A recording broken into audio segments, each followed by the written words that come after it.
Hello बच्चों, आज हम लोग बात करते हैं NCERT class 9 exercise 1.1 chapter 1 number system.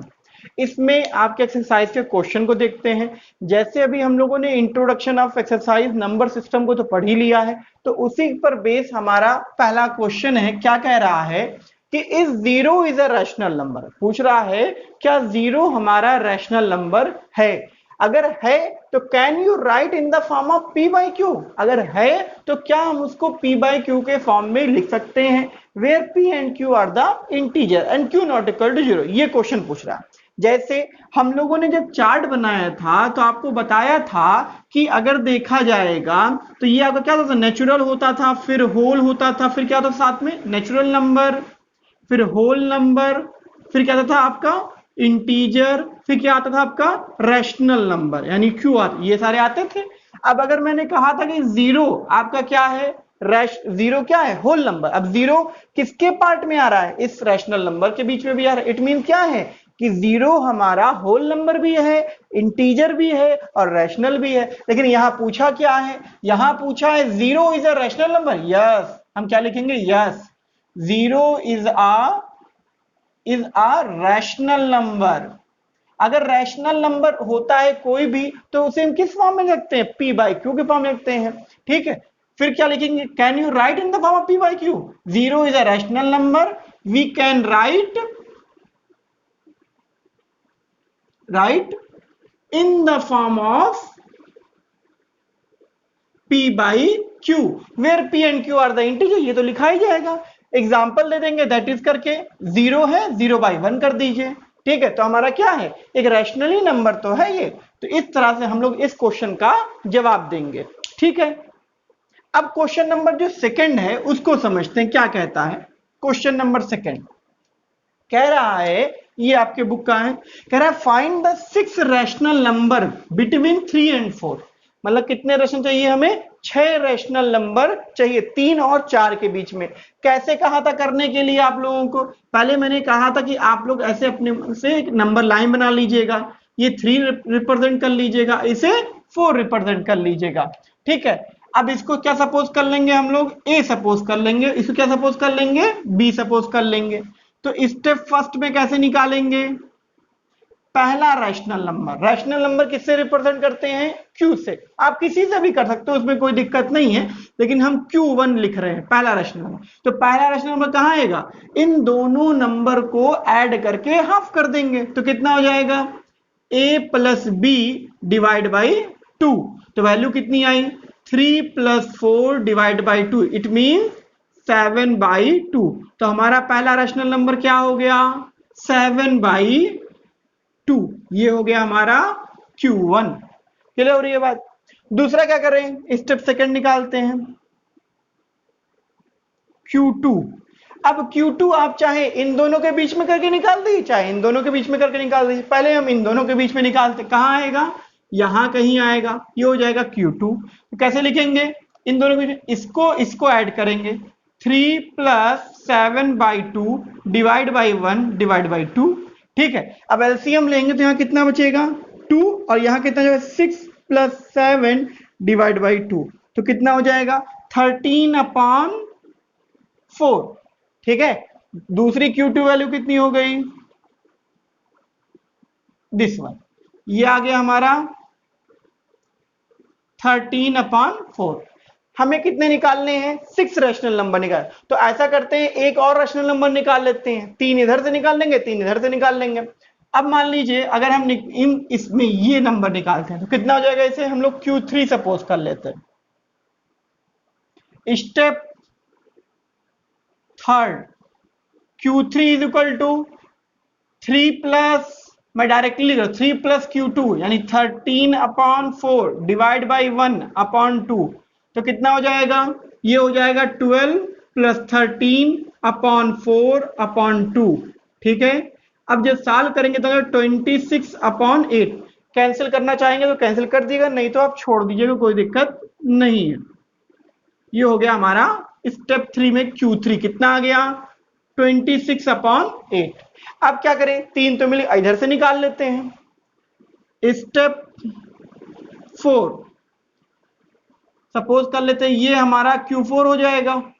Q4 की वैल्यू 7/2 प्लस 4/2/1 कर दीजिए, तो कितना हो जाएगा 7, इन दोनों में एलसीएम लेंगे, प्लस 8 डिवाइड बाई 2, तो कितना हो जाएगा 15/4। कितना जाएगा यहाँ पर Q4 जो आएगा 15/4, ये हो गया। ठीक है, कितने रैशनल नंबर मिल गए आपको 1 2 3 4, 4 रैशनल नंबर। अभी 2 हमारे पास और बाकी हैं, उसे भी निकालने हैं, निकालते हैं। Q5 किसके बीच में निकालने, इन दोनों के बीच में निकाल लेते हैं। ये हो जाएगा हमारा Q5, तो 15/4 प्लस 4/2 डिवाइड बाई 1, तो एलसीएम लेंगे, नीचे 4 हो जाएगा, 15 प्लस 16/2, तो कितना हो जाएगा 31/8। ये हो गया हमारा Q5। कहाँ आया 31/8।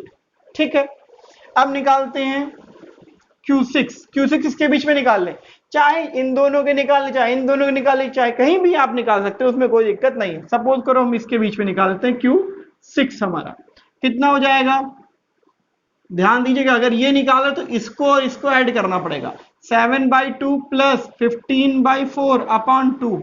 अब एलसीएम ले, कितना हो जाएगा, यहाँ पर नीचे आएगा 2, यहाँ ऊपर आएगा एलसीएम 4, एलसीएम आएगा 4, यहाँ हो जाएगा 14 प्लस 15/2, तो कितना हुआ 29/8। तो वैल्यू क्या हो जाएगी 29/8। इस तरह से हम लोग सारे रैशनल नंबर निकालेंगे, जितना भी वो बोल दे। ठीक है, अलग अलग बुकों में अलग अलग तरीकों से ये क्वेश्चन दिया है, आप लोग किसी से भी करोगे, लेकिन ये सबसे आसान तरीका अगर करना चाहोगे तो। ठीक है, और आपके एग्जाम में हमेशा 6 रैशनल नंबर या 5 रैशनल नंबर ही कहेगा निकालने के लिए, इससे ज्यादा नहीं कहेगा। तो इस तरह से आप लोग कर सकते हो। अब बात करिए क्वेश्चन नंबर 3 के। क्वेश्चन नंबर 3 क्या कह रहा है, find the 5 rational number between 3/5 और 4/5, इन दोनों के बीच में निकालना है। आई होप आप लोगों को अगर ये आ रहा होगा तो ये निकाल सकते हो, अगर निकाल लोगे तो कॉपी पे निकालने के बाद कमेंट बॉक्स में शेयर जरूर करिएगा। चलिए अब नेक्स्ट क्वेश्चन बात करते हैं। चलिए बच्चों, अब बात करते हैं क्वेश्चन नंबर 4 की। क्वेश्चन नंबर 4 आपका ट्रू फॉल्स पर बेस है, लेकिन मैंने आपसे कई बार कहा है कि जब भी हमें ये ट्रू फॉल्स के क्वेश्चन आएंगे तो ये सिर्फ आप मत सोचिएगा केवल इतने ही हैं, बहुत सारे कंडीशन बन सकते हैं। यहां पे पहला पूछ रहा है कि every natural number is a whole number, examiner कुछ चेंज कर दे, आपसे पूछ ले कि every rational number is a integer, तो कितने क्वेश्चन रट पाओगे, रटना बिल्कुल नहीं है। आपको वो जो चार्ट हमने बनाया था, बताया था, उस चार्ट को आपको हमेशा दिमाग में फिट रखना पड़ेगा। क्या था चार्ट, पहला क्या था नेचुरल नंबर, फिर क्या था होल नंबर, फिर क्या था इंटीजर, फिर क्या था आपका रैशनल नंबर, ये चार्ट था। अब देखो क्या कह रहा है पहली चीज में कि every natural number is a whole number, ये सही है कि नहीं सही है, कह रहा है कि सभी नेचुरल नंबर होल नंबर हैं। सही है भाई, क्योंकि होल नंबर के अंदर क्या आता है, होल नंबर क्या है, collection of the natural number. Yes, अगर मैं बात करूं कि दिस स्टेटमेंट ट्रू है, ये हमारा सही, क्यों, क्योंकि होल नंबर जो होता है, whole number is a collection of natural number n। Clear हो रही है बात, क्योंकि 0 ये हो गया, 1 हो गया, 2 हो गया, 3, तो होल नंबर के अंदर नेचुरल नंबर सारे आ रहे हैं कि नहीं है, उसके अंदर सारे नंबर कलेक्ट हो रहे हैं, collection of the natural number whole number है। अगर बात करते हैं इस इंटीजर नंबर की, every integer is a whole number, क्या कह रहा है कि सभी इंटीजर हमारे होल नंबर हैं। बताइए इंटीजर कहां शुरू होता है, -∞ से, -3, -2, -1, ये हो गया। तो ये बताओ क्या होल नंबर में कभी निगेटिव इंटीजर आते हैं, नहीं आते हैं। तो इंटीजर में निगेटिव इंटीजर आर नॉट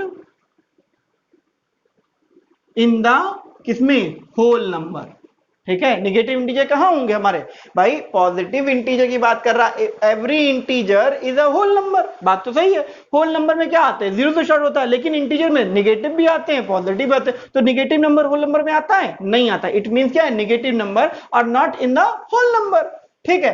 अब इसकी बात करते हैं एवरी रैशनल नंबर। इसमें क्या कह रहा है कि सभी rational number is a whole number. सभी रैशनल नंबर ये हमारे होल नंबर नहीं होंगे भाई, सारे रैशनल नंबर होल नंबर हमारे नहीं होंगे। अगर सपोज करो कहीं -3/2 लिख दिया, क्या ये हमारा होल नंबर में है? नहीं है। तो -3/2 1/2 are not in the whole number. बात समझ में आया? वो होल नंबर में नहीं आएगा। इस तरह से आप लोग, आपके पास जो अदर बुक होगी उसमें से इस तरह के मल्टीपल जो क्वेश्चन पूछे जाएंगे ट्रू फॉल्स के, उसको आप देखिएगा, ट्राई करिएगा और समझ में आया होगा। अदर बुकों में लिखे गए हैं उसको सॉल्व कीजिएगा अपनी कॉपी में। Thank you so much.